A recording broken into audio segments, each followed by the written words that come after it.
8वीं सदी का भारत एक ऐसा दौर जब सिंध के पार से विदेशी ताकतें भारत की तरफ बढ़ रही थीं और हिमालय के पार से एक और साम्राज्य भारत पर नजरें गड़ाए बैठा था। तभी ठीक उसी वक्त कश्मीर की वादियों से एक तूफान उठा, एक ऐसा सम्राट जिसने इतिहास का रुख ही मोड़ दिया। सम्राट ललितादित्य मुक्तापीड की महत्वाकांक्षा को प्राचीन ग्रंथ राजतरंगिणी का ये एक वाक्य पूरी तरह से बयां कर देता है। मतलब ये सिर्फ एक राजा की कहानी नहीं है, ये एक ऐसे साम्राज्य निर्माता की गाथा है जिसके लिए कोई सीमा बनी ही नहीं थी। तो चलिए पहले 8वीं सदी की शुरुआत के भारत को समझते हैं। उस वक्त भारत कैसा था? देखिए, गुप्त साम्राज्य के पतन के बाद ये पूरी जमीन अनगिनत छोटे छोटे राज्यों में बटी हुई थी, जो आपस में ही लड़ते रहते थे। ये एक ऐसा दौर था जब भारत राजनीतिक तौर पर बिल्कुल बिखरा हुआ था और बाहरी खतरों के लिए एक तरह से खुला मैदान बन चुका था। इस आपसी उथल पुथल ने पूरे उपमहाद्वीप को बहुत ज्यादा कमजोर कर दिया था।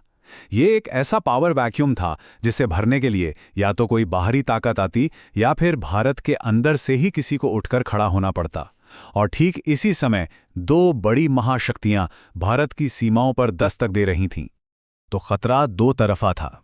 एक तरफ थीं पश्चिम से उमैयद खिलाफत की सेनाएं जो सिंध जीत चुकी थीं और अब उत्तर भारत की ओर बढ़ रही थीं, और दूसरी तरफ उत्तर में था शक्तिशाली तिब्बती साम्राज्य जो हिमालय के जरूरी व्यापारिक रास्तों पर कब्जा करना चाहता था। अब इस दोहरे संकट का सामना करने के लिए किसी असाधारण शक्ति की ही जरूरत थी।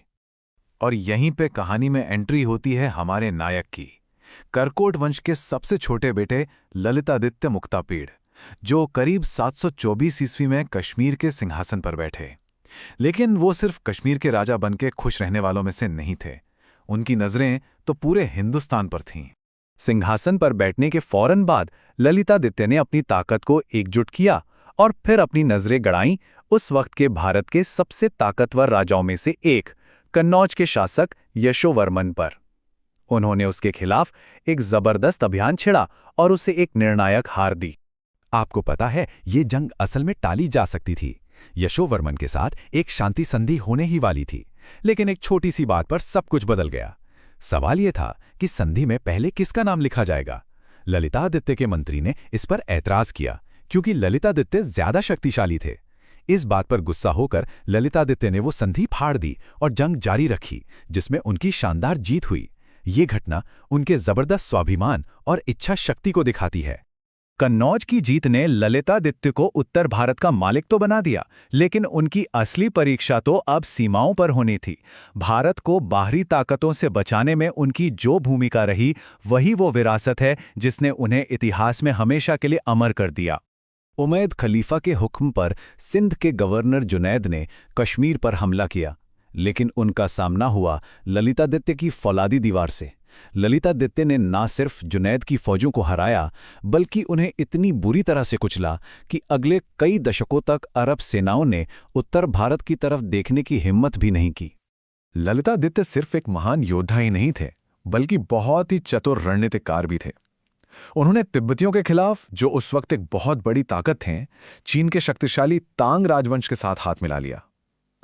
यह सिर्फ एक फौजी गठबंधन नहीं था, बल्कि उस दौर के जियोपॉलिटिक्स पर अपनी पकड़ और सिल्क रूट के व्यापार पर अपना कंट्रोल दिखाने का एक ऐलान था। उनकी फौजी जीतों का दायरा तो कल्पना से भी परे था। उनका साम्राज्य आज के भारत की सीमाओं से कहीं आगे, अफगानिस्तान से लेकर बंगाल तक और मध्य एशिया के कई हिस्सों तक फैला हुआ था। उन्होंने उन सभी जरूरी व्यापारिक रास्तों पर कंट्रोल किया जो उस जमाने की अर्थव्यवस्था की रीढ़ की हड्डी हुआ करते थे। लेकिन ललितादित्य सिर्फ एक योद्धा नहीं थे, वो एक दूरदर्शी निर्माता भी थे जिन्होंने अपने साम्राज्य की शान को वास्तुकला में हमेशा के लिए अमर कर दिया। उनकी जीत जितनी शानदार थी, उनके बनाए हुए निर्माण भी उतने ही भव्य थे।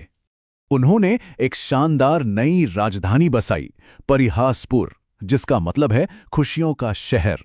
ये शहर उस दौर की अर्बन प्लानिंग का एक बेहतरीन नमूना था। लेकिन बदकिस्मती से आज ये शहर पूरी तरह खंडर हो चुका है और वहां के लोग इसे कानी शहर यानी पत्थरों का शहर कहते हैं। 62,000 किलोग्राम तांबा, सोचिए, ये सिर्फ एक मूर्ति का वजन था जो उन्होंने अपनी राजधानी में बनवाई थी। इसी से आप अंदाजा लगा सकते हैं कि उस साम्राज्य की दौलत कितनी रही होगी और उनके निर्माण का पैमाना क्या था। लेकिन उनकी सबसे प्रसिद्ध रचना जो आज भी लोगों को हैरान कर देती है वो है भव्य मार्तंड सूर्य मंदिर। सूर्यदेव को समर्पित यह मंदिर उनके साम्राज्य के शिखर का प्रतीक था।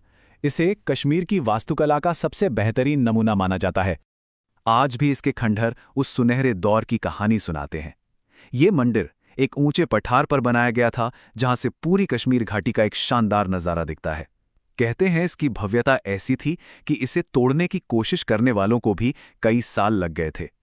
इस मंदिर का पूरा लेआउट ही अपने आप में एक चमत्कार था। बीच में एक भव्य मुख्य मंदिर और उसके चारों ओर 84 छोटे-छोटे मंदिर जो एक बहुत बड़े आंगन में फैले हुए थे। ये सिर्फ एक पूजा की जगह नहीं थी, बल्कि करकोट साम्राज्य की ताकत और शान का एक जीता जागता प्रदर्शन था। मार्तंड मंदिर की वास्तुकला बहुत ही अनोखी थी। इसमें आपको गांधार, गुप्त और क्लासिकल भारतीय शैलियों का एक खूबसूरत संगम देखने को मिलता है। ठीक वैसे ही जैसे उनका साम्राज्य अलग अलग संस्कृतियों का एक संगम था। तो अब आते हैं ललितादित्य के जीवन के अंतिम अध्याय पर, जो उनकी पूरी महागाथा की तरह ही रहस्य और कहानियों में डूबा हुआ है। सवाल ये है कि एक ऐसा विजेता जिसे कश्मीर का सिकंदर कहा जाता था, जो शायद ही कोई युद्ध हारा हो, उसका अंत आखिर हुआ कैसे? इतिहास इस पर खामोश है और हमें कोई एक पक्का जवाब नहीं देता, बल्कि कुछ ऐसी संभावनाएं बताता है जो आज किंवदंतियों का हिस्सा बन चुकी हैं। इतिहासकार कई सिद्धांत देते हैं। एक कहानी कहती है कि वो किसी उत्तरी अभियान पर गए और बेमौसम बर्फबारी में कहीं खो गए। दूसरी कहानी के मुताबिक वो अपनी सेना से बिछड़ गए और दुश्मन के हाथों पड़ने के बजाय उन्होंने खुद अपनी जान दे दी। एक और कहानी उन्हें धोखे का शिकार बताती है।